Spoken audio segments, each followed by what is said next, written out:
trying times. You saw us through 2 torn ACLs. Who knew basketball was such a dangerous sport? You celebrated and took joy in each of the girls' graduations and honors. You, the women of my tefillah class, gave me such joy. We delved into practical and serious topics, and yet we laughed plenty. I confess that I learned much more from all of you than you ever learned from me, and I look forward to future classes in the fall. And of course, the mother-daughter Matan Bat Mitzvah class, teaching with my role model and partner in crime, Schiffer Tyberg, how fun to play dress-up, attempt awkward drama, and welcome live llamas into the shul, all the while by being inspired by bright young women learning with their moms. You, my shul, carried me on your shoulders through law school, inviting us for meals when school got intense, which it was intense often, and making it okay for me not to come to shul for 9 weeks in a row while preparing for the bar, all the while sending supportive and funny emails. And more recently, you took care of me and my stupid broken foot by driving me to events, doctor appointments, and to accomplish errands. Your kindnesses abound. And most prominently on my mind, you loved me and gave me strength through my mother's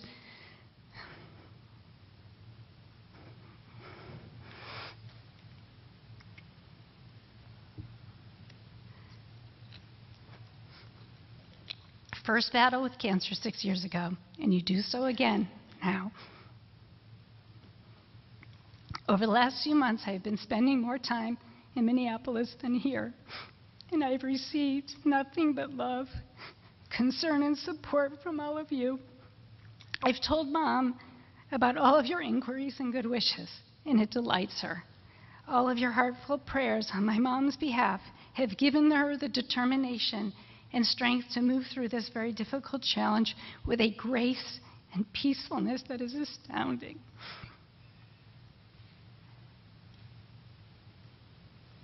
My mom has been alone for many years, as tonight, the 18th of Sivan, marks the 43rd yahrzeit of my father's death. But because of you, she does not feel alone now, and I thank you from the bottom of my heart. Lastly, while your kindnesses and love have made it easier to be a rabbi's wife, notice I didn't use the R word, I need to thank my husband, who has, throughout 26 years in the rabbinate and 27 and a half years of marriage, has always acted in a way that makes it clear to the girls and I that we come first, even when the community's demands are tremendous. Occasionally this has been at a personal and professional expense to himself, but it is what has made being a rabbinic family not only okay, but a pleasure. Howard loves being an Abba, and his relationship with the girls is deep and uncomplicated. Howard is attentive and a loving and attentive husband who cooks, cleans, and does laundry. But don't think he's perfect. We're still working on that age-old, are you really listening to me thing. Howard, I love you, and I am so grateful that you chose me with whom to travel through this journey called life. Rabbi Simlai in the Gemara says, Drash Rabbi Simlai, Torah, Tchilata Gmilut Chasadim, V'tsofo Gmilut Chasadim, Tchilata Gmilut Chasadim Dichtiv, Vaya'as Hashem Elokim la'adam ul'ishto kitnot or v'yalbishem, V'tsofo Gmilut Chasadim Dichtiv, Vayikbor oto bagai. The Torah begins and ends with kindness. It begins with God clothing Adam and Eve and ends with the burial of Moshe. These 2 acts of kindness are like parentheses to the entire Torah. They teach us that through acts of kindness we can bring Torah to life. You may not realize it, but 10 years ago you received us in kindness, and still today your acts of kindness abound.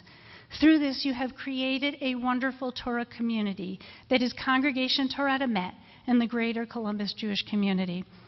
10 years later, it is our magnificent George who does the vacuuming, and with a better machine, a team scrubs the toilet, mows the lawns, and dusts the sanctuary. And the Kiddush crews do their magic in not 1, but 2 full kitchens. But we are still that Hamish group of people, although larger in number, waiting and willing to do what is necessary to create a loving and kind Torah family. Thank you so much.